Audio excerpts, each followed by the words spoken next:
Recording is started. Wow, let's see. I'm having to consent to being recorded. That's the first. Okay. I saw that too. Yeah. Well, you're all consented. Okay. I'd like to call to order the City of Sumner City Council study session. The date is the 24th of May and the time is 6 p.m. Would note, let's see, I'm going to do this real quick because I was late getting here, but I see Councilmember Tetto, I see Councilmember Brown, I see Councilmember Hamilton, Deputy Mayor Hayden, I see Councilmember Hochstetter, Councilmember Newman, and I heard Councilmember Reed. Now I can see him. Okay, all council members are present. Thank you very much. And we'll move on to regular business. We have first on is the Sumner Bonnie Lake School District presentation, the Sumner High School Modernization Project. And Mr. Wilson, do I call on you first? Sure, Mayor. But before we get to that, we do have an amended agenda tonight that we need to approve. Oh, we do. We have an amended agenda. Let me go back to the initial one. And so we have listed on the normal agenda, executive session per RCW 423110, subsection I, pending litigation. And we've added to that RCW 423140, labor negotiations. Is that what you're referring to, Mr. Wilson? Yes, So sir. I would need a motion from a council member to amend the agenda to include RCW 4230-140 under executive session. Councilmember Reed. I move we accept the amended agenda that includes RCW 42.30.140. Second. Okay. Seconded by Councilmember Newman. Okay, any objections? Seeing none, all those in favor of adopting the agenda as amended, please signify by saying aye. Aye. Aye. Any opposed, please say nay. The ayes have it, and the amended agenda is adopted. Thank you very much, Jason. Okay, with that, back to the first item of regular business. Mr. Wilson. Thank you, Mayor. With us tonight are members from the Sumner Bonnie Lake School District, including Dr. Lori Dent, Mary Urbach, and Matt Gulianis. Hope I said your last name right, Matt. They're here tonight to provide an update on the Sumner High School Modernization Project. They'll be going over some key components of that. And after that, we'll be going into a development agreement that is associated with that. We do have members of our staff also available if you have questions specific to our role in this. So with that, I'll turn it over to Dr. Dent. Hi, good evening. Matt, do you want to take a second and share your screen? And then we'll get started.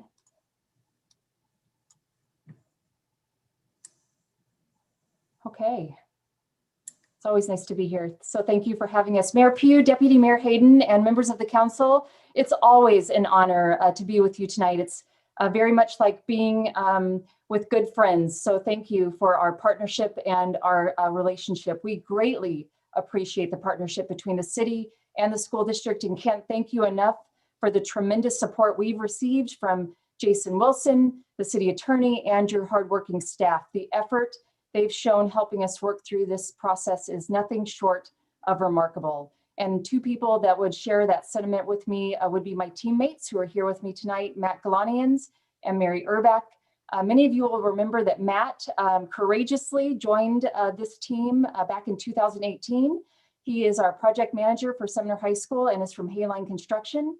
Mary Urbach, you know, is not only a Sumner High School alum, but she is also one of the best land use attorneys in Washington State. And while not on this screen, but definitely a member of our team is Marina Tanay, who is in the audience tonight. And she is our capital projects and facilities manager for the Sumner Bonnie Lake School District. You know, Sumner High School is our flagship legacy high school with rich tradition and history. Being a Sumner Spartan is something special. You're part of a learning community that pushes you to excel academically. It teaches you the importance of service to others, and ultimately, It prepares you for life after high school. I've had members of my own family graduate from Sumner High School, and they talk about all things Sumner High School to this day. One of them is even preparing for his own daughter to become a Spartan. So it is true what they say, that once you're a Spartan, you're always a Spartan. Our students, as you know, are very special to us. This town is special to us. And when our buildings were shut down, we missed them greatly. That strong heartbeat that lives at 1707 Main Street and fills this town with hope and life, it wasn't beating as strong or as fast as it usually does. And we could all tell that something was missing. So you can imagine how thrilled we were to open our doors and our hallways to invite our students back into our classrooms and back onto the playing fields. And in just about 25 days, if you can believe this or not, about 400 of them will be walking across the stage to receive their high school diploma. And the legacy of Sumner High School will continue to live on in the class of 2021.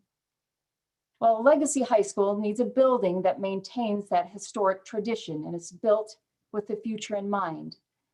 3 years ago, we formed a task force made up of experts who live right here in this community. Parents, community members, all with a vested interest in the school district. This task force came together and provided a strong direction to rebuild Sumner High School. They wanted a comprehensive plan with a vision for the future. And thanks to their hard work, we have a plan and we have a vision. Well, shortly after, the Facility Steering Committee, also made up of community members, they picked up the ball, took the plan, and assisted in the next steps associated with the Sumner High School Master Plan. Both community groups were instrumental in making this plan happen.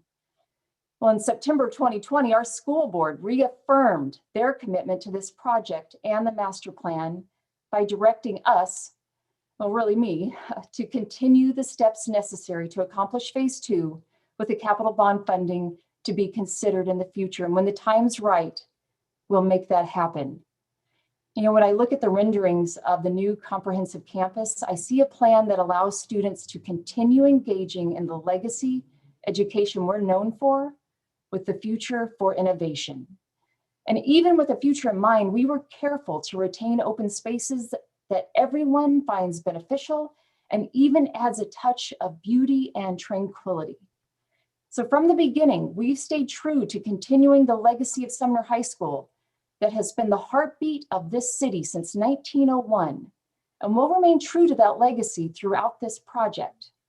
But before Matt walks you through the details, let me thank you one more time for your commitment to our school district and our students, the future of this city, and the future of this community. So thank you so much for allowing us to present to you tonight. And Matt, with that, I will turn it over to you.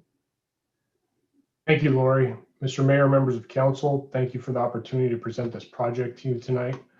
I'm going to be navigating as well as speaking, so please forgive any hiccups there. The community recommendations Lori was talking about are what drove the guiding principles of the project, and there's going to be a lot of renderings and plans, but I just want to cover the base principles that drove the design you're going to see tonight.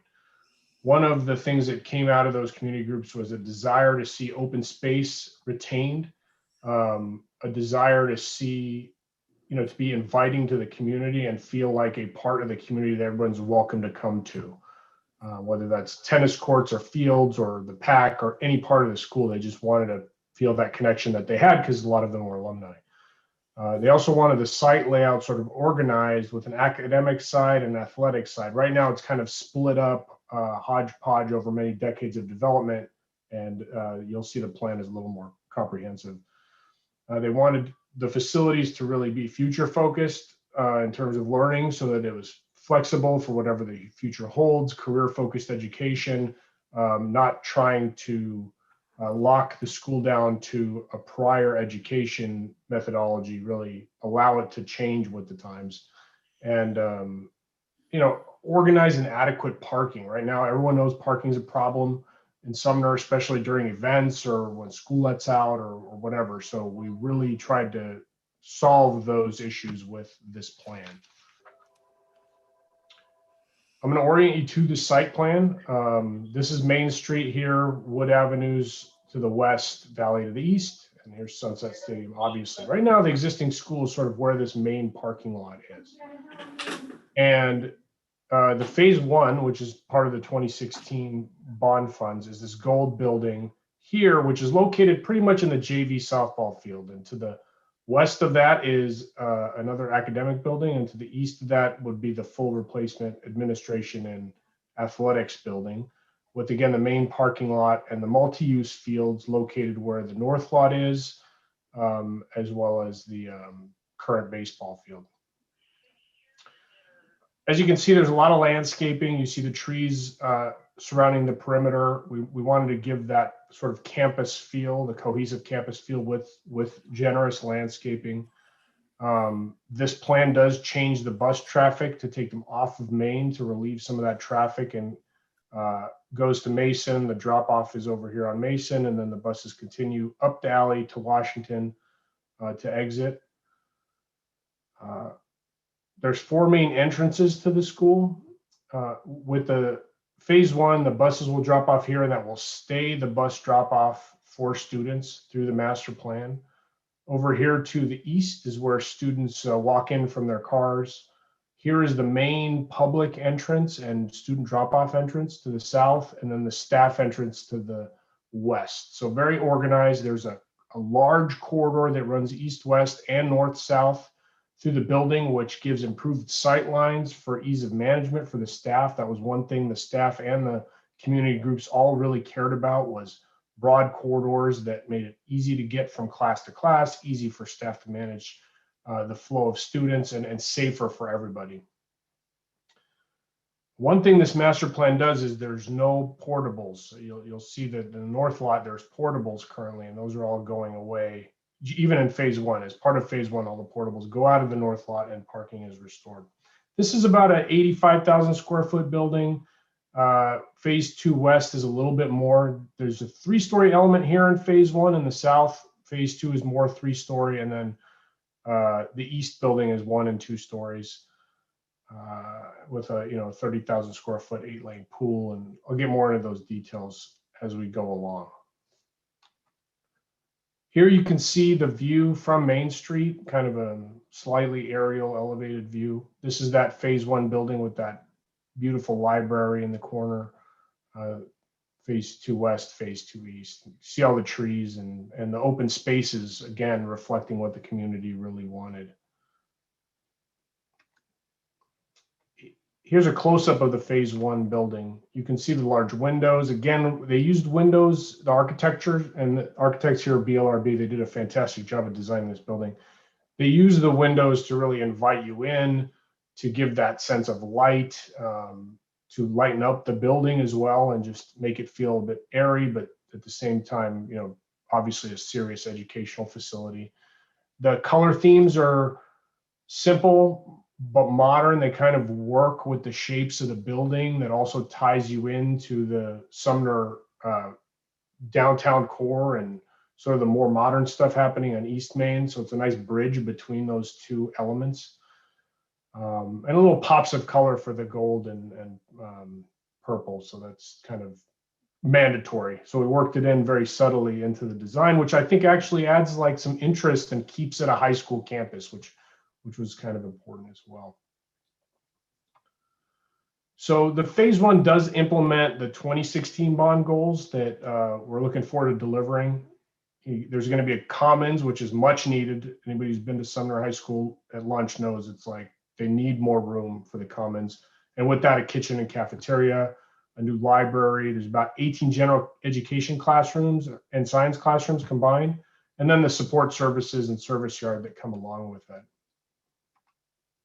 Here's an interior shot of the commons.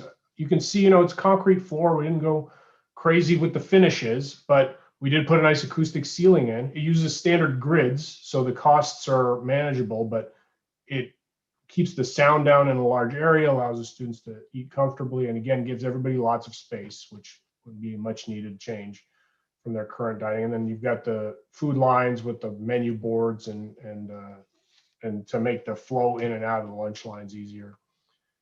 This is an interior shot of the library. Again, large space, serious space. You can't see the books are sort of off to your left. I guess I should have shown a shot with the books, but here's the librarian's desk. There's breakout rooms along the perimeter and rooms that you can access from outside in the hallway. They can be checked out for more collegiate sort of group style learning efforts. And then there's a few teaching spaces within the library. So the library can morph into something the community rents for use, or hosts events for the city, or, is taught, classrooms are taught in. So a lot of thought went into making this space flexible.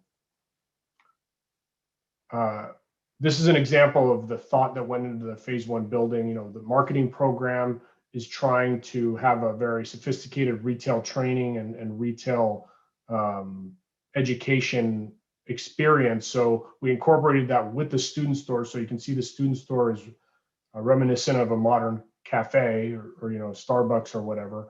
So those students, part of the program, get the experience, but then it's also an amenity for any staff or students who just want a cup of coffee. This is the shot of an interior general classroom. Again, you can see collegiate style seating, nothing crazy, but it all flows together and is very well coordinated. The colors are coordinated. There's tackboard against the wall, so it's still a classroom with stuff on the walls, which is in every classroom, but you also have the learning boards, the screens, and good sort of access between students to share and teachers right there. So well laid out, not too big, not too small. Same with the science classrooms. They're a little bigger, but they have the chem top tables and all the the oxygen, and you can see the 3 hoods in the background that look like TVs, and then some monitors for the teacher to teach from, as well as whiteboards. And these tables are all flexible, so they can be around when they're doing labs, or they can pull them in for a regular classroom seating arrangement.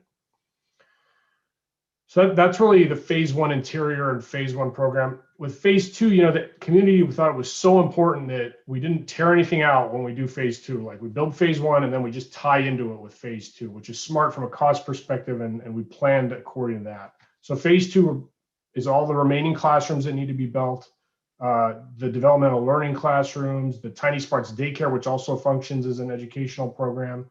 And then I'm going to skip back a few slides to the north part of the phase 2 west building. Up here, closer to Mason, is the CTE program, which is going to host aviation maintenance. And then tucked away in that corner is also the animal sciences, which is a huge point of pride for Sumner as well. Agricultural science as well. So there's a greenhouse and animal storage facility for those programs right next to the classrooms. Again, thought out for convenience. Of course, we have visual arts, admin and support services, and then again, talk about points of pride for Sumner. You got music, band and choir. I've seen them perform, amazing. Want to give them a space that is much better than the one they currently have. It's terrible. Like, they need a good space for them to grow and continue being what they are. And then a new performing arts center, obviously, in support of the arts. This is a shot of the Performing Arts Center from Main Street. We put it right on Main Street. Right now, it's kind of buried in the back of the campus. You can see the fly loft, but really wanted to put that out on Main Street because this is something the community uses. Wanted easy access, an advertisement of the commitment to the arts. And then athletics, again, huge part of Sumner culture. As everyone knows, you get the main gym, a new main gym that's going to be, we and Lori's done this, right? She's met with members, senior members who are like, I want a place that's easy to get to. I can go watch the game, right? So this is that. And then there's an AUGS gym, so you can host tournaments or for JV games. Locker rooms, simple thing. Right now, if a visiting team has to use the other gender's locker room, right? This allows an extra locker room so that the teams have their locker rooms. There's a guest locker room. The referees can change somewhere comfortable. All these points that make an athletic program better. There's a fitness center, pool, and then the multi-use field, which is a big selling point and big part of the community program. You're going to have a turf field that's lighted. The community will want to use that a lot. They're looking for that type of amenity and right in downtown they can walk to that's comfortable and safe. So you've got the baseball, softball field. It's big enough for a soccer field. And then 8 tennis courts lighted. right there on Valley and Main. Lacrosse, you can play lacrosse. And one thing just to note, the lights at Sunset Chev, although they were good at the time they were bought, the modern lighting is just incredible. It's so controlled, it doesn't spill, there's no real glare. So we're going to replace those with the modern lighting. The poles will stay, we'll just replace them so that you can have the lights on at Sunset Chev, and it will be comfortable for the community. Okay, so part of the process of having open space and lots of parking is you have to go vertical. Okay, it reduces, and this was, minimizing the built environment, which is something the community groups cared about. I care about. It makes construction better, it makes the site better in terms of layout. So it shrinks your roof area, but you have to go up to accommodate for more open space and more parking. Just for perspective, only about a quarter of the building is over 36 feet. And only about 4% exceeds 50 feet. And that's really limited to the PAC Fly Loft, which is currently above 50 feet, the one that's there right now. And then a couple of mechanical rooms, which are technically exempt, but I'll show them. I'll show you a closer view of those in a minute. And they're concentrated in the center of the structure. We did that to minimize shade impacts, and so you really can't see them from Main Street or anywhere really around the campus, unless you're in a drone. This is that fly loft. Again, you can imagine if you're standing here, you're looking up, you're just seeing sky in the facade. You're not seeing the fly loft. And then off to the left, I'll show you another view of this, is those mechanical enclosures. Again, small relative to the building, set back and even set in from the parapet. So you'd have to be trying to see them, basically. You can see they're very small compared to the building. And you can see there's a lot of modulation in the building. We did that on purpose, so you're never looking at a big block. There's ins and outs on every face. There's really nice materials with brick on the bottom, a combination of stone and metal panels above that. And that wraps all the way around the whole campus. So we didn't Hollywood the building. In other words, we didn't put a nice facade and then everything in the back doesn't look nice. We wanted all the neighbors to have a good view of quality material and that same campus feel, no matter where they're looking at it from around the campus. And that brings me to the frontages. So we do have a lot of frontages. We've got Mason, Maine, Washington, Wood Valley. And so we put landscaping around all of them. As part of the project, we're going to update the sidewalks. They'll all be ADA compliant. We're going to upgrade the crosswalks and the street lighting for safety and ease of access. We're really tying that Northwest modern aesthetic into all the materials. Again, that East Main vibe, kind of tying into the low slope roofs and downtown corridor, combining modulation and articulation, large windows to invite folks in. Here's an example. This is a service yard, right? Back there behind all of that. So we generous landscape island, 3-foot tall berm, lots of trees, so that the neighbors on Mason aren't looking into a service yard. They're looking at landscaping, right? So, and we continued to improve on this even through the development agreement, the hearing process. If there's opportunities to make this better, we made it better. Here's another view looking at the student bus drop off. Again, this is a mechanical enclosure here. So we bermed up in front of it, put trees. You'll walk right by it and never notice it. It's only because I pointed out. Between the windows and the signage and the landscaping and the nice pavement, we really accentuated the natural elements as much as we could, and the parts we wanted everyone to see when they walk into the building. Let's talk briefly about construction sequencing. So I spent a lot of time putting together a very detailed sequencing plan. We really only talked about 2 phases, 1 and 2, but there's a lot of little steps in the process that we did to consider community impact. So we wanted to make sure, one, we never had less parking than we do now. So at no point in the project do we have less parking. How are trucks going to get in and out? Where are we going to stage equipment? Where is construction going to park? How do we control that? All that's part of this plan, and as well as a construction management plan. When are you allowed to run your trucks? What can you and can't you do during the process of construction, which the contractor will be bound by under the agreement. And we're going to review all this with the city together with city staff together.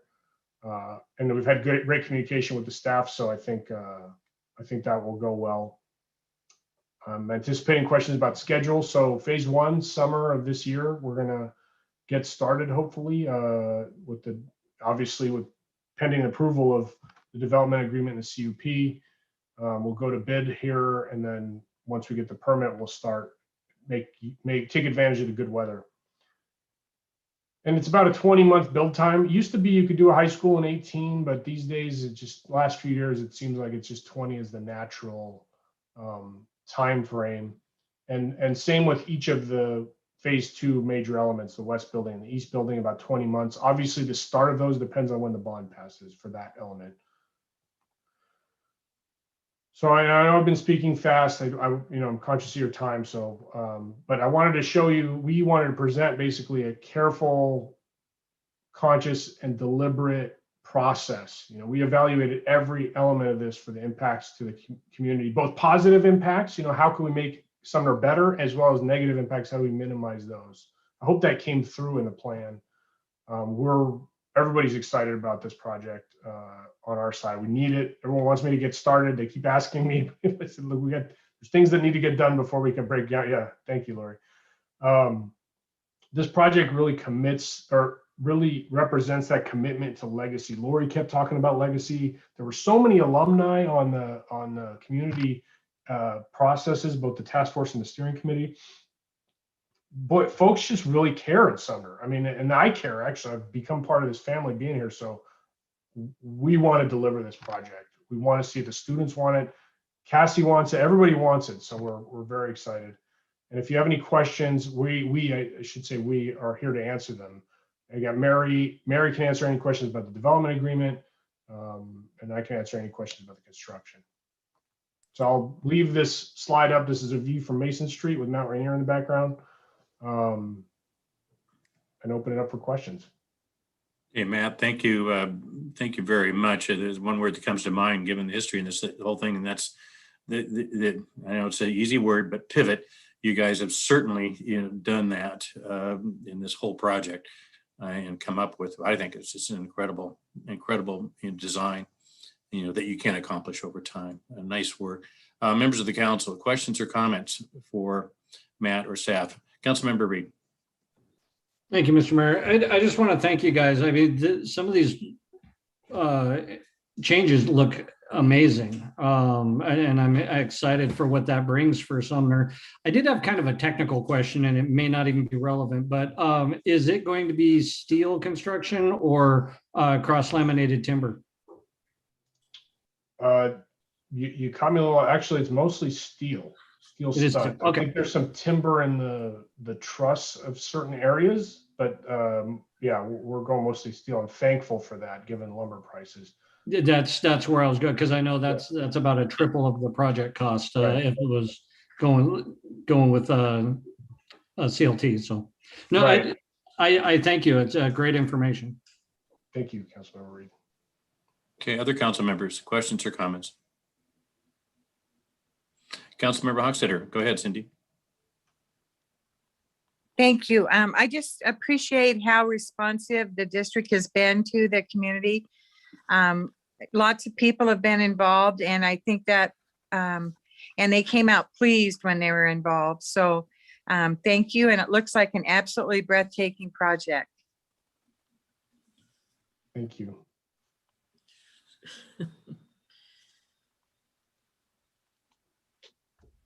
Do you see me? Mayor, you're Go muted. ahead. Yeah, I just saw that, Jason. Deputy Mayor had her hand up first, then you, Barb. Go ahead, Kathy. Yeah, I just want to say thank you. And the community is sure excited to get going on this. And I'm just a little disappointed because my last grandson graduates this year, and I don't think it'll be done before then. So, but thank you. It looks Sorry. beautiful. Thank you. It looks really nice. Go ahead, Barb. Yeah, I want to thank you too. I like the idea that you're looking forward and you're including the community so much. It's not just in the planning, but also, for people to be able to use the facility easily. And then I think with the new high school and the new library, that is also going to be sort of a focal point in downtown Sumner, we really have a great future ahead. So thank you. Thank you, Barb. Councilmember Newman, go ahead, Charlotte. So thank you for the information. I have a couple of sort of random questions. One is, this was already approved by the hearing examiner, is that correct? I'll let Mary answer that. I think I know, but she's better at the process part of it. No, it's not approved yet by the hearing examiner. He did recommend approval of the development agreement. He's waiting for the council to take their action before he approves the conditional use permit. Okay, thank you. And then, Mary, I think that's the only question I had, like, under your purview. I have a question about the bus routes for Mason, which seems to me makes sense. I mean, it's probably nice in terms of the number of people it impacts. Might be some relief having it no longer on Main Street. But I am curious about how many buses would be going up on that sort of that small town road along Right. Main, and mobility for residents who might be having to leave for work around the same time if they're, you know, sort of roughly peak hours as well. That's a good question. All of that, we did go through the analysis, and I'm backing up to show the slide so everyone can see what you're talking about. You're talking about this turn up the alley to Washington. The traffic study did consider that, and it's a very large and technical analysis, but they basically did consider it and found that it not to be impactful. Right now, that alley is not available to the public. So its availability doesn't change with the project, I guess is what I'm saying. And go ahead, sorry. Oh no, I was gonna say, but what about the residents living on Mason? Yeah, so we were cognizant of that impact as well. So we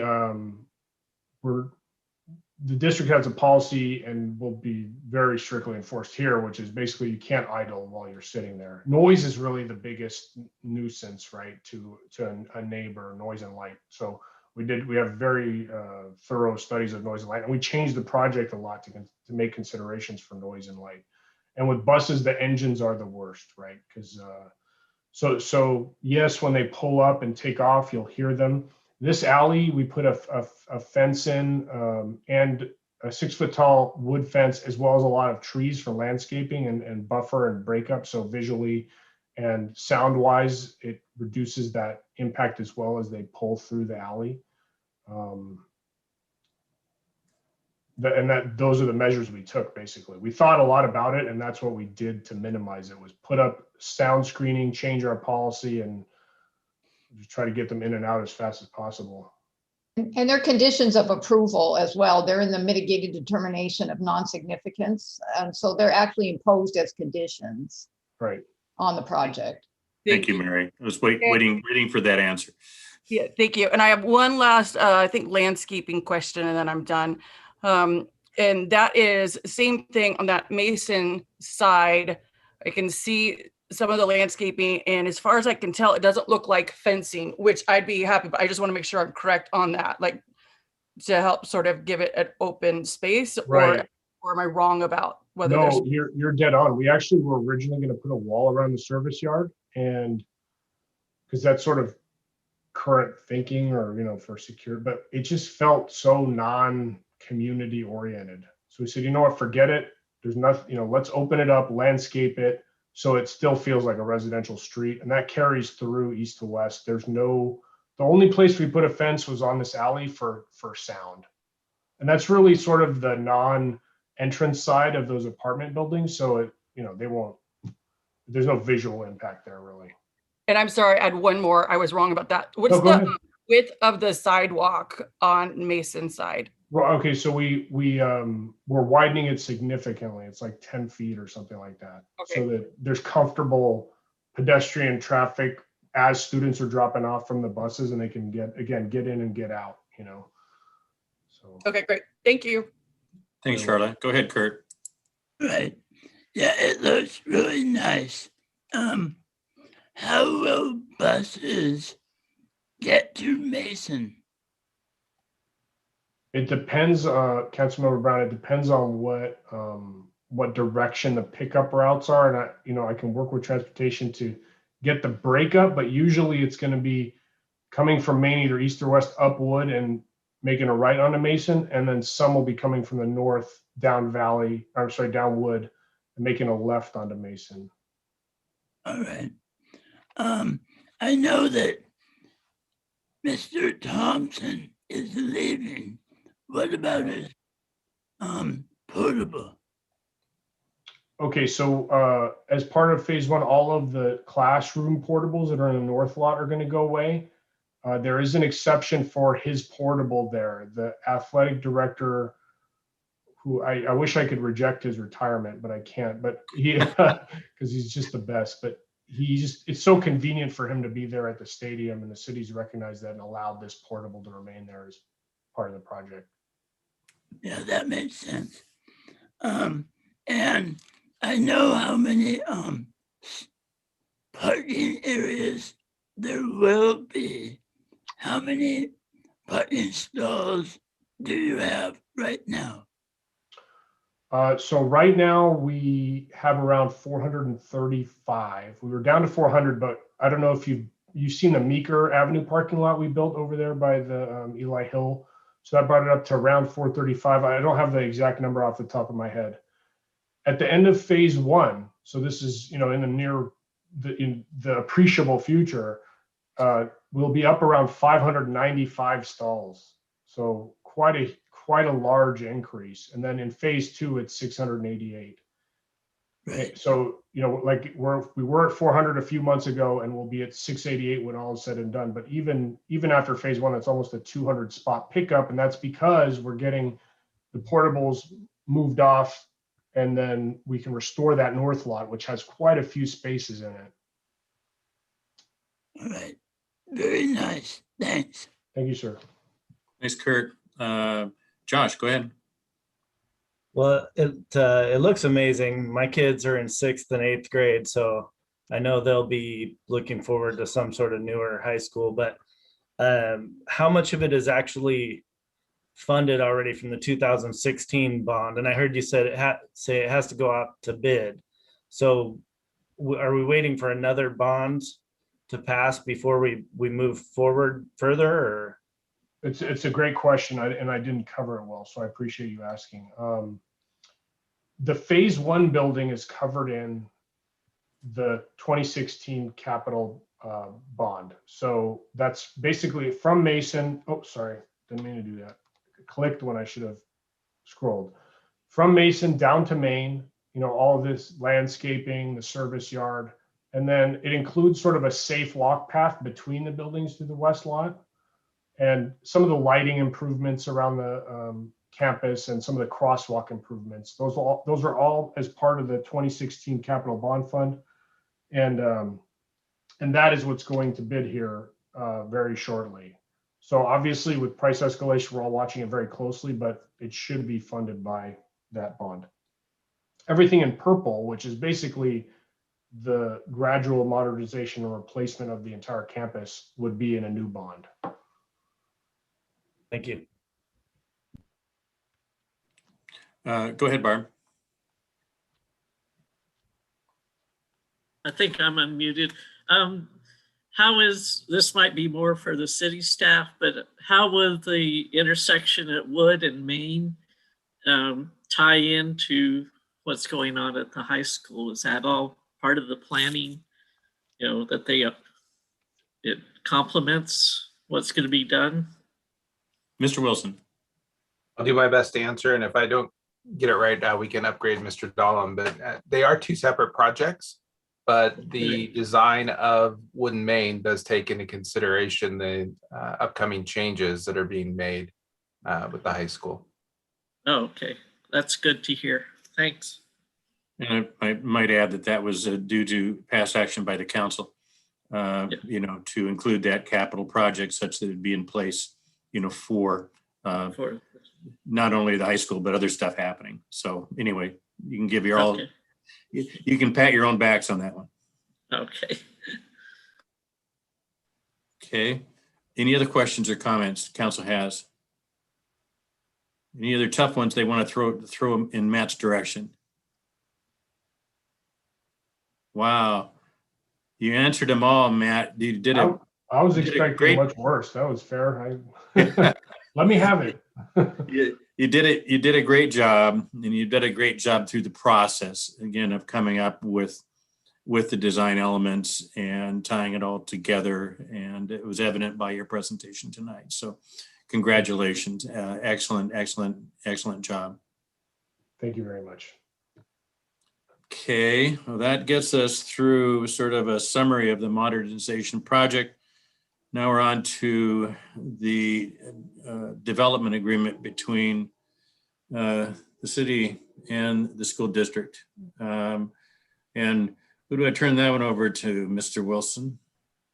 Ms. Marquez. Andrea? Thank you, Mayor. Good evening, Council, and welcome district staff. Before you tonight is a proposed development agreement. So early on in this project, the district approached the city and requested a development agreement. These are an excellent tool authorized by state law that provides certainty and reliability for these types of phased projects in particular. So this high school modernization project really is appropriate for a development agreement. And instead of showing you fun visuals like you just saw, I'm just going to hit the salient provisions of the agreement that is proposed and then open it up for questions. I think that's probably the most productive way to present this to you. So I'll start by explaining the purpose of a development agreement. There are really mutual benefits to the owner of the property and the city, and in particular here on this project. So the purpose of a development agreement for the owner is to provide financial and development certainty. It has to do with the provisions and regulations that will govern the development project. It vests the project to the regulations and code provisions that are in place on the date of the agreement. It provides certainty with regard to impact fees. And those can change, as you all know, with rate studies quite significantly year over year. And so that certainty, particularly on a publicly funded project, is very important. And it provides certainty that between phases on a long-term construction project like this, the goalposts won't be changing. So when the district came to the city and asked for this development agreement, it made a lot of good sense. The term of the agreement that is before you is for 10 years. And that means that the project would be vested to the current regulations that it is allowed to vest to under state law for a period of 10 years. And there are two minor exceptions to that rule. The first is that the project is only vesting to the current stormwater manual that is put out by Ecology for a period of 5 years. And that is because that is anticipated to change from time to time. And the city didn't want to be using old standards, potentially 10-year-old standards when it came to stormwater regulations. So when it comes to stormwater, it is only vested for a period of 5 years, and impact fees. When it comes to the impact fees that will be controlling on this project, the project is only vested for a period of 5 years. And recall that impact fees are assessed at the time of permit issuance. So they will have certainty as to those impact fees when the permits are issued on the project. There is a height exception requested through this development agreement for one minor portion of the project, and that is the PAC. And Matt, I don't know if you have access to the visuals that you were showing, but sure. It might be helpful for the council to see where that is located. It's really in the center of the building. The request is that the height be allowed to exceed what is allowed in our code and go all the way up to 60 feet with the fly loft. And the reason that I'm highlighting this is not because the city's concerned about the impact but because it requires a majority +1 approval by the city council in order to allow this type of deviation from the standard heights in our code. So it's really important to understand that what the district is requesting when it comes to that height. Yeah, thank you, Matt. That's a great visual right there. When it comes to approving that request, it will require a majority +1 approval by the city council. And then the final piece that I want to highlight is that this project will require a number of right-of-way cleanups. Everything from old right-of-way that was never actually dedicated and used, that will just administratively clear up through title releases, to required right-of-way vacations. And the district will be coming to the city and applying through the standard process to vacate those rights of way. And of course, those require a public hearing and council approval. I just wanted council to be aware that those are all spelled out in this development agreement and will be part of this process as the district proceeds with the development. So on April 29th, the hearing examiner heard both the conditional use permit and this development agreement. And part of the process outlined in city code is that the hearing examiner must provide a recommendation to the city council before he does not approve the development agreement. He provides a recommendation to the city council to do so. And while that recommendation is pending, the hearing examiner holds his decision on the underlying CUP in abeyance. So that's what's happening right now. And to Councilmember Newman's question, the process that's outlined in code is that he must hold that decision in abeyance until this decision on the development agreement is made one way or the other. So they go hand in hand.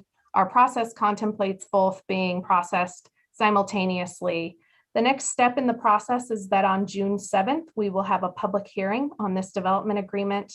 And then the idea is that it would be on the agenda for the regular council meeting on June 21st for vote by the council. So those were the major provisions. Mary, feel free to jump in if you think I missed anything that was important, and we'll open it up for questions. Hey, Mary, you got anything to add? Well, I'll just make a few comments. And I would agree with what Andrea is saying about the reciprocal nature of a development agreement. And that's really important here because there truly are reciprocal benefits for the district and for the city as well, which is really sometimes unique perhaps in most development, but given the significant community aspects that will be implemented with this project, it provides a vision for the city plus actual public benefit in terms of the community uses that are offered. You just went through your comprehensive plan process and you issued an environmental impact statement, which really spoke to your comprehensive plan and its policies. And I would say that this project really embodies your comprehensive plan in terms of your vision and looking to the future. And with that, I think I will have an end to my piece.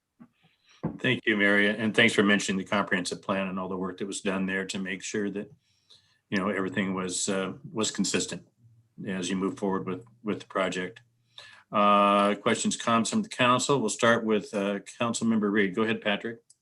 Thank you, Ms. Rear. I think Andrea actually answered my question with her presentation that this will be a public hearing on the 7th, which will include the height issue in the text of that for the development agreement.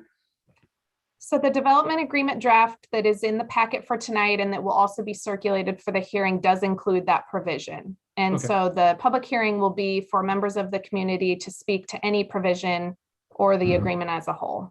Okay, that's what I just wanted to double check. So that way it doesn't seem like a surprise that it's going to go a little bit higher. It's not a huge difference, but it's still, I remember hearing what we did on the Red Apple lot. So I imagine there may be some commentary. That's why we have public hearings to find out. So we'll see. Any other questions or comments by the council for the development agreement? Go ahead, Councilmember Hochstetter. Cindy? Andrea, would you remind me on the release of right-of-way, is that the city releasing their right-of-way and the school district buying the piece? Do I have that correct? For the majority of the right-of-way cleanup that needs to occur for this project, you have that correct. And because the school district's also a municipal corporation, we do this through what's called an intergovernmental transfer. It's similar to what we did to East Pierce on the lot by the Sounder Station. So you are correct that the petition will ask the city to vacate the right-of-way to the school district so that it can be used for portions of their project. Now, there's a couple of small pieces, or I may be misremembering, maybe there's only one where the opposite is true. The district will actually be vacating right-of-way back to the city to be used for public transportation purposes. And then, as I mentioned, there's some old title encumbrances that we're just going to administratively clean up to make sure that they don't remain on either city right-of-way or the district's parcels. And the city's okay with the right-of-way? I mean, was it places that utilities were slated to go, or? That's an excellent question. We did look into that on all of these areas. There are no current city utilities running underneath them that we would need to preserve or relocate. All of the requested right-of-way vacation locations are acceptable to the city and they wouldn't interfere with our operations. Okay, good news. Thank you very much. Thank you, Cindy. Other council members that have questions or comments on the development agreement?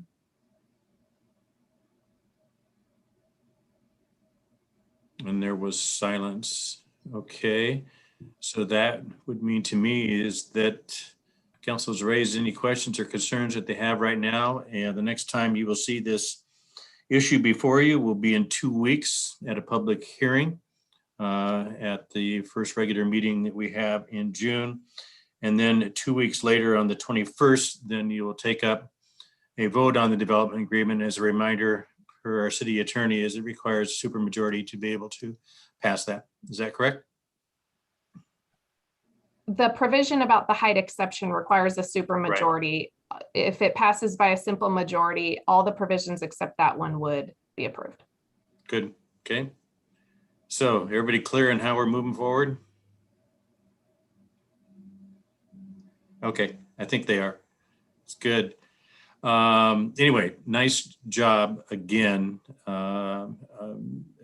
in presenting the project in a what was really been a really complex process. Let's face it. You know, given your stakeholders and the interest, as you point out, it has been very complex, and you've navigated that process and come up with, you know, a phased approach that is doable. I wish you well in the current market.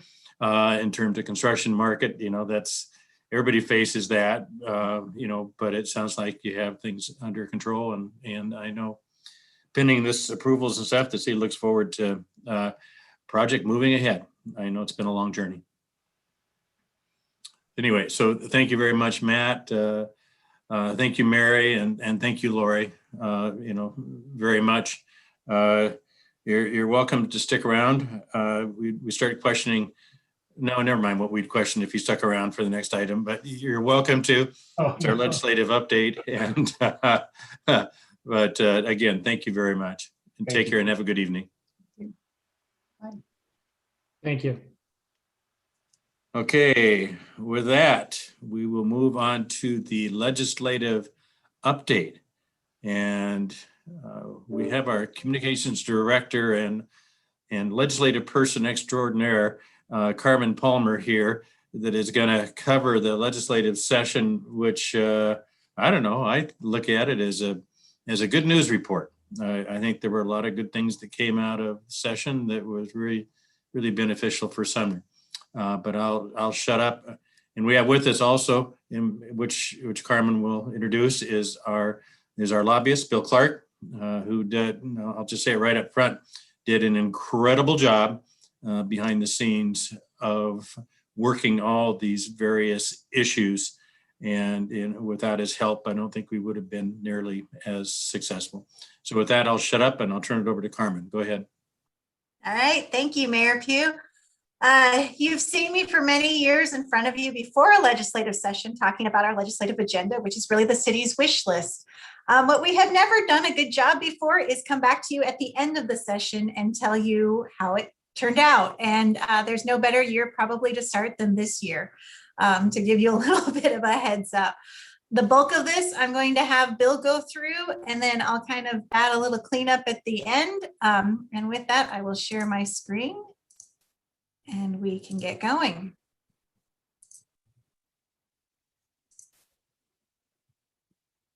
There we go. All right, Bill, unless you need anything from me, take it away. Great. Are you running the screen? I am. Can you see it? Yep, I can see it. Okay. All right, off we go. So good evening, everybody. It's nice to see you. It's nice to be done with the legislative session. I think overall it went, I think as Mayor Bill indicated, fairly well. So I think we're going to run through kind of what our priority asks were going into session. Then I'll give a few kind of wrap up comments, I think, on how the session went overall. And I think they may not be done yet for the rest of this year. So, so first off, we had our major White River floodplain restoration project, which was $15.2 million through the Puget Sound Partnership, which was the major kind of habitat restoration component of that project. That was our ask. And going into session, that's funded through the Puget Sound Partnership's large capital projects program that was in the governor's budget for $50 million, which would have meant that we would have been about $3 million short of full funding for this project. And so in the end, we were able to get about $2.8 million added to the $50 million that was proposed by the governor's office so that this project was fully funded. The thing I'll add about this that was, I think a very good indication was that when we realized that at the 50 million level, we were about 2.8 million short of full funding, the Puyallup tribe jumped in, the Muckleshoot tribe jumped in, Pierce County was helpful. We kind of coordinated the lobbying effort on it, but I think it reflects the time that city staff has put in the last, number of years, 4 or 5 plus years, to develop support through the White River Dialogue Group, and then some of the work that Carmen did last summer and fall to do, virtual tours and actual in-person tours so that the key legislators were familiar with the project. And then when we needed help from our partners, they really jumped in to help us. So that was a great outcome.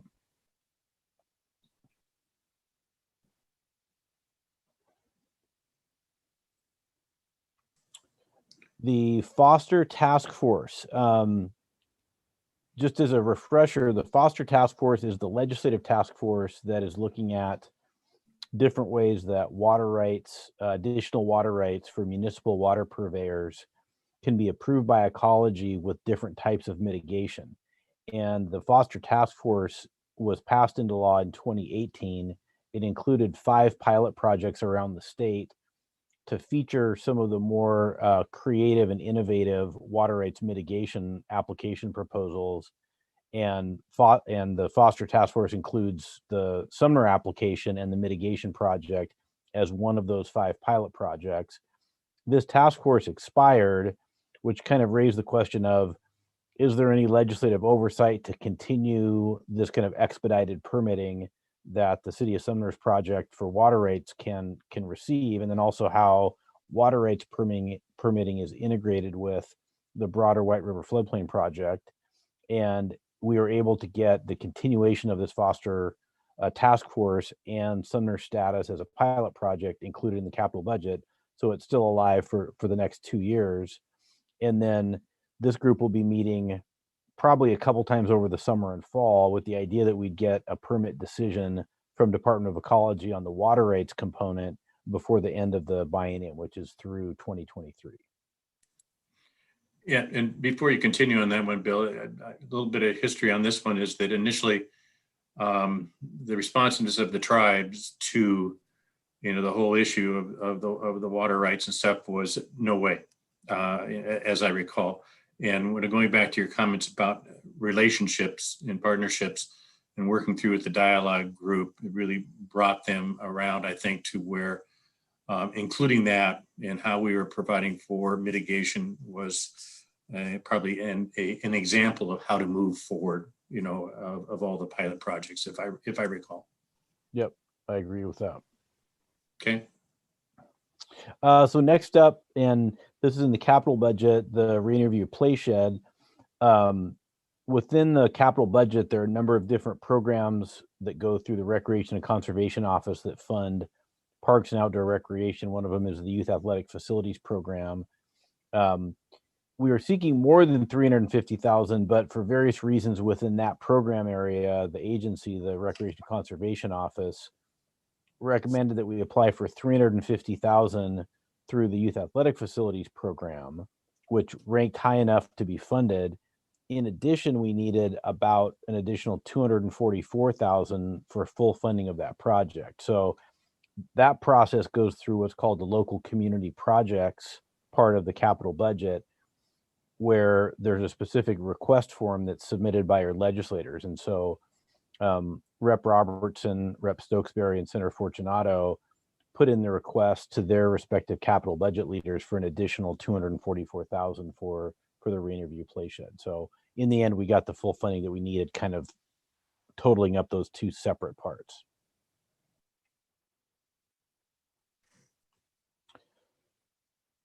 Stewart Road Bridge. And as I mentioned to Carmen, I actually had my eyes on Stewart Road Bridge a couple hours ago. Unfortunately, I had to go to a funeral. It was at Brank's Barbecue in Sumner. So I did at least see the Stewart Road Bridge today. The old one, not the new one, obviously. That's another of the kind of critical components of the broader White River restoration effort. One area where the legislature didn't get to a full and complete agreement is on a new transportation package with additional transportation funding. They did pass a transportation budget based on the existing revenue streams they have that included funding for the Freight Mobility Strategic Investment Board, that's FMCIB, probably one of the worst acronyms in state government, that included the 3.7 million. This project had already been approved for that 3.7 million. So it's not a new approval that we were not expecting. It was an approval we'd received previously, but they still needed the money in the budget. So it's good to get the money that we were previously approved for. I guess I would look at it that way. And then I think generally on the transportation budget, that was just an area where there's not yet agreement either between the House and Senate or across the chamber with Democrats and Republicans on what a funding mechanism would be: gas tax, carbon tax, other ways to fund a road usage charge or a mileage-based charge, and then how that money would be spent. And so there's some chance, I think, that the legislature will come back in session. Some legislators thought it might be quickly after session. I think that's very unlikely at this point. It's more like probably in the fall to look at a more full transportation package. Another interesting wrinkle toward the end of the session was there were two major carbon bills that were priority bills for Governor Inslee. One was creating a cap and trade program for carbon emissions. The second was called the low carbon fuel standard that requires a general reduction in the carbon content of transportation fuels over the period of time between now and 2038. Those bills included a 5-cent gas tax requirement to say the carbon reduction component doesn't take effect unless there's at least a 5-cent per gallon gas tax increase. That 5-cent gas tax increase got vetoed by the governor, somewhat controversially because it was an important part of the bill to get the votes to pass. It's also a questionable veto because it's not a veto of a full section of a bill. It's a line item veto, meaning a veto of a subsection of a bill, which the governor may not be able to do. So, the short summary, I think, is that transportation is in a bit of disarray right now. And that's tough for us because that's an area where we certainly need help with Stewart Road Bridge and with some other projects too. So why don't we move on from that one, Carmen? Sorry, still transportation. There we This is kind of mixed news, I would say. Recall that 2 years ago, we received additional funding for the 410 Traffic Avenue interchange for $500,000, but the project was able to come in under budget. So that $500,000 is still within the budget. When money is allocated in the budget but not actually spent, it has to be reappropriated or moved to a different project, or it can be taken to a different project or taken back by the state. I think we're kind of in this middle ground where it wasn't taken back by the state. It wasn't moved to a different project that we don't like. It's still technically allocated to the Traffic Avenue project. We're trying to get it moved over to the 166 410 interchange project. That's something that I think we'll ultimately can have success doing. It just didn't get done this year. So the money's still in the budget. We just have to get it moved over. I think there's a process, and we're kind of debating this, where through Department of Transportation, you can get project money reassigned. So we'll take a shot at that in the interim. And then if not, when they come back for another transportation budget, we'll try to get that 500,000 within, still keep it within the clutches of the city of Sumner, but move it to the 166th project.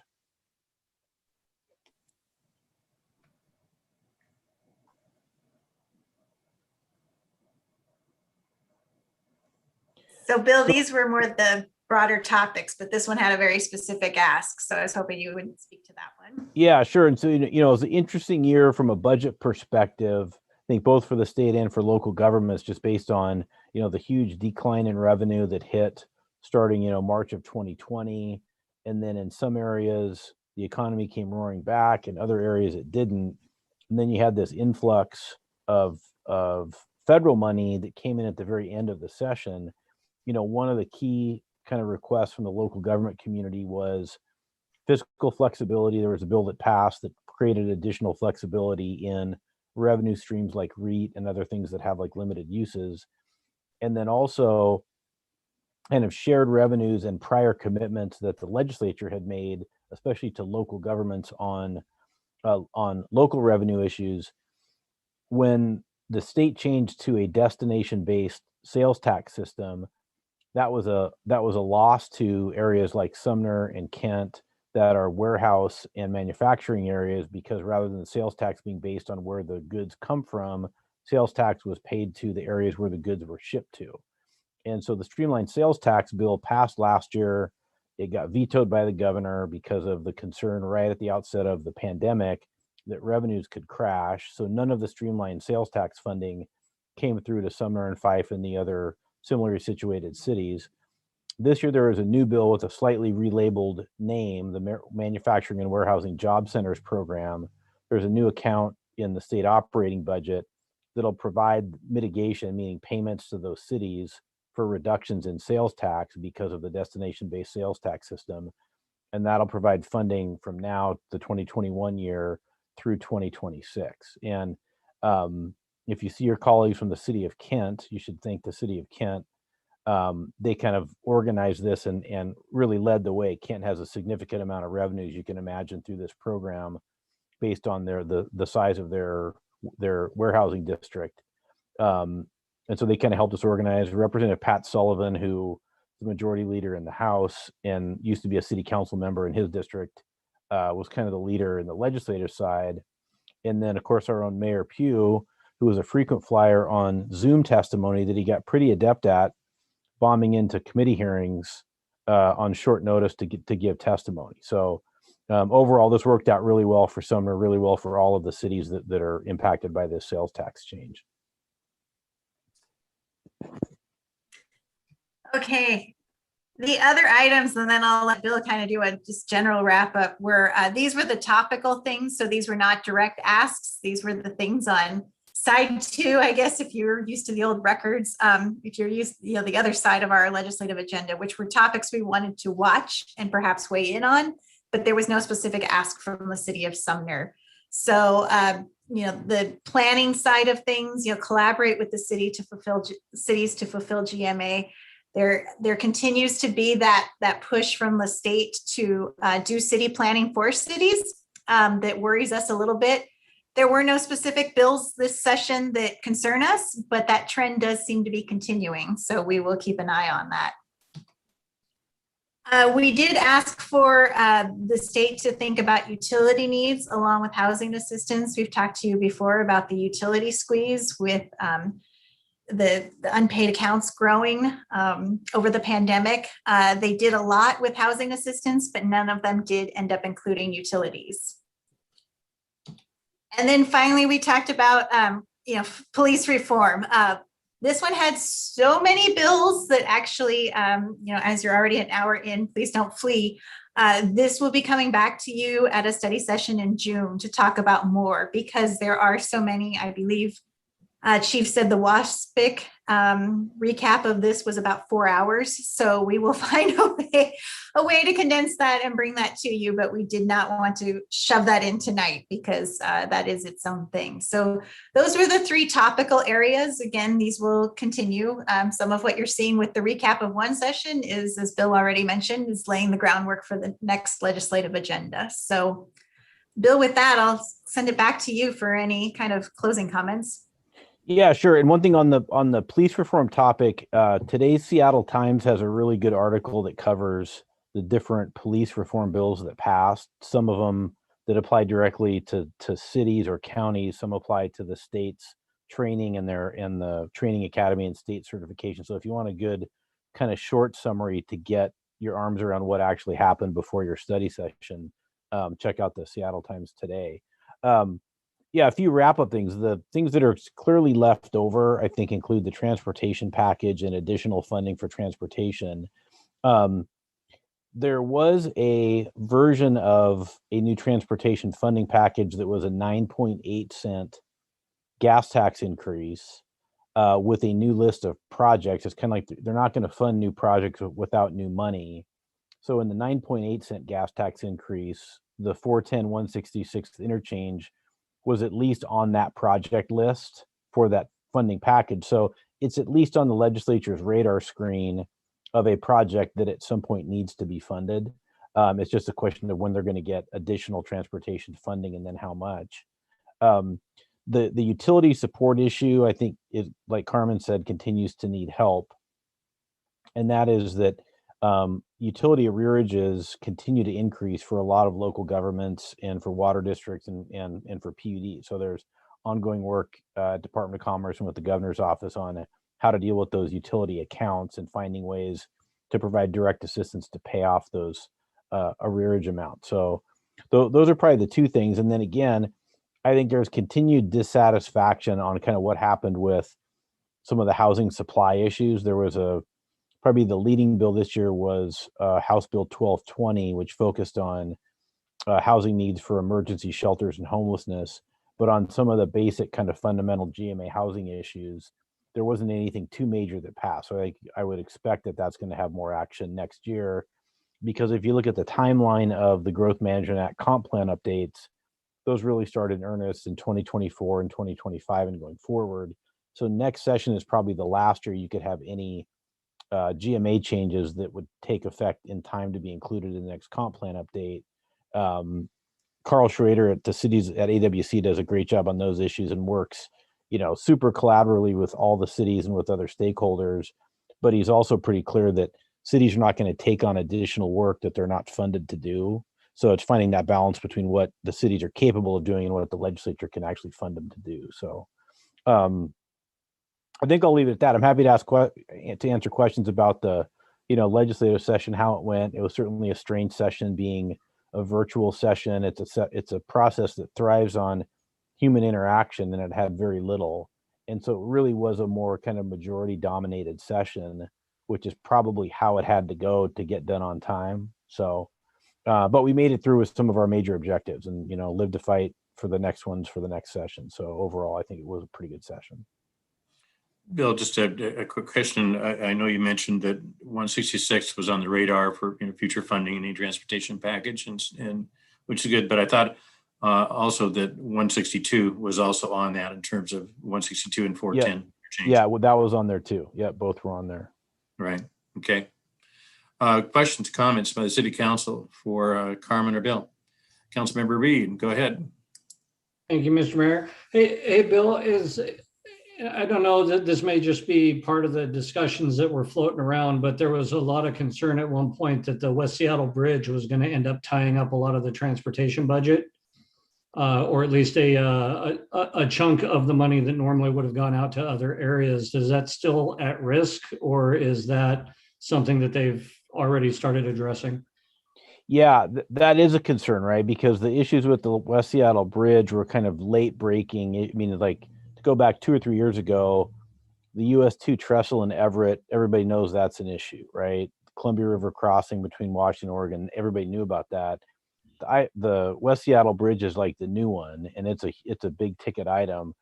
You know, one of the issues that they can't quite figure out yet is the balance between some of the big mega projects and then some of the medium-sized and smaller projects, because the reality is the transportation budget needs votes for the revenue to fund it. And if they all just go to the big mega projects in the urban areas, you're not going to get the votes to get it passed. And then the other challenge is to pass the bonds. If you're going to bond against the revenue source, you need a 60% vote, which means you need it to be bipartisan. So there's a real political calculus of which projects get funded. You got to have a balance between Democratic and Republican districts to get Republican support to get the bond vote approved, because then you can bond against the revenue to get that money sooner. So there's a lot of concern about this kind of big project versus little and medium-sized project that they just haven't figured that out yet. And the 167 completions in that mix as well, as far as trying to push it off and delay it indefinitely. Yep. All right, thank you. Thanks, Patrick. Other council members, questions or comments? Wow. Okay. Well, Carmen, Bill, again, great job. You're right. Weird session. You know, although I'm sorry, in terms of my testimony, I actually enjoyed being able to just zoom right in, you know, to testify and not go out and spend the hour commuting down there and waiting out in the hallway and then sitting in there. So from my standpoint, it was a good deal, but I imagine the rest of the dynamics were still pretty darn strange.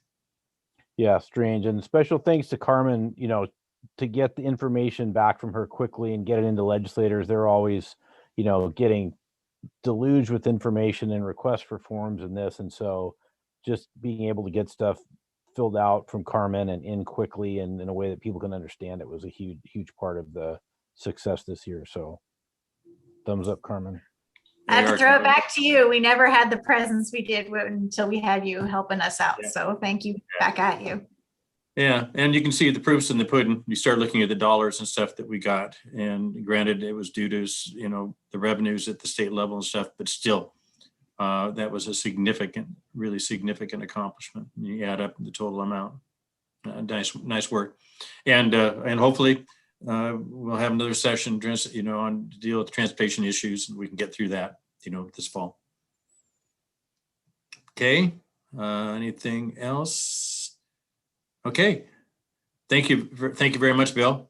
Have a nice rest of the evening. You bet. Thanks, everybody. Take care. Thank you. Okay, move on from that to City Administrator report. Mr. Wilson. Nothing tonight, Mayor. Wow. Okay, go to agenda setting. Any council meeting agenda calendar issues or council committee calendar issues? Wow. Okay. That being the case, we're gonna go to. Sorry to interrupt, Mayor. Councilmember Hawks raising her hand. Yeah, keep on. Sometimes, Cindy, I don't know whether you're just waving at me or giving me a gesture or whether you're actually raising your hand. So I will take it as you're raising the hand as opposed to any other gestures. Go ahead. Boy, that really left you open big time on that one, Bill. But yeah, go ahead, use it if you got it. No, I'm hoping that maybe Josh Hamilton can attend. I'm thinking I might not be able to come to the CD committee that's further down in the month. I don't have that. Let's see. I do. June 21st. Can Josh reply or? Is that a Monday? No, that would be a Wednesday, the 21st. 23rd? We'd have No, actually June 21st is a Monday. Well, it's not on the calendar Michelle gave me. June 21st. I'm looking at my Robinson and Noble calendar that's up here in the wall, and The calendar's incorrect that you sent us. Okay, okay. Well, anyways, it's the Wednesday of the 4th. It's the 4th week, and it's the Wednesday of the 4th week. So that'd be the 23rd. Yeah. I should be able to make that. Okay. I don't know for sure yet, but I just wanted to let you know in enough time that you could plan if you needed to. Okay. All right, thank you. Okay, thanks, Cindy. Glad we made our way through that calendaring issue. Okay. Seeing no other calendar issues, we're going to move into an executive session, and sorry, I'm going to have to bring up my own link here. And you were sent a link in your email at 5:30, okay, today. So you should all, I want to make sure all of you have that email with that link, because that is going to take you into executive session in a Zoom meeting. Okay, so if you don't hit that link and stuff, you will not join us in the executive session. And then process wise, at the end of that executive session, Andrea, just refresh me on what happens in our virtual world. Sure. So when we conclude the executive session, we will all exit that Zoom meeting and join back into this meeting via the link we got from Jeff before, so that the mayor can adjourn the regular meeting. Okay, so when we get out of the executive session, then you're going to go to the link that Mr. Steffens provided you at roughly 4:55 today as a reminder. It's close to the other one you got to Andrea in terms of your email chain, and you'll hit that one and you'll rejoin the regular meeting, so then we can adjourn. Correct? Correct. Okay, well, that was easy. Okay, and you can see that there are two issues down here that I mentioned, and I believe it requires a motion, right? Mayor, could you read both of the RCWs? I will do that, but what I'm asking process wise, I'll read those, but it requires a motion to go into it, or we'll just say, I will make that declaration. We'll go into it. Yeah, you can just read the Okay. provision. We will adjourn to executive session. First one per RCW 4230-110 subsection I, involving potential litigation. The second issue is per RCW 4230-140, involving labor negotiations, not to exceed 20 minutes, and no action will follow. Perfect. So I'll see you all in the other room. With that, go to the link that Andrea provided you at 5:30 and join that meeting.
The executive session has been extended for another 15 minutes. Thank you.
The executive session has been extended for another 5 minutes. Thank you.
We can listen to sounds of silence for 2 more minutes. Should have had a soundtrack.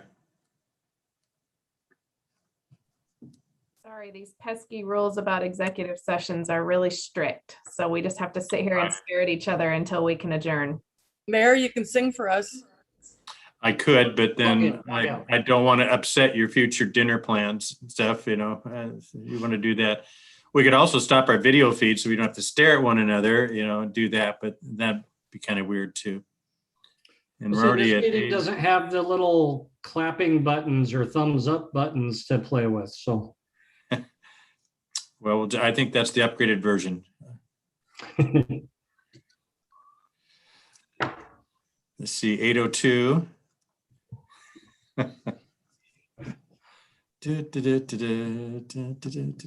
I said the 5 minutes. It's 7:58 exactly. I was having a party of one. It was exciting, let me tell you. There we go. Woo. Well, at 8:03 exactly, I will adjourn the meeting. We need to like the final Jeopardy music to be able to play in the background is like filler.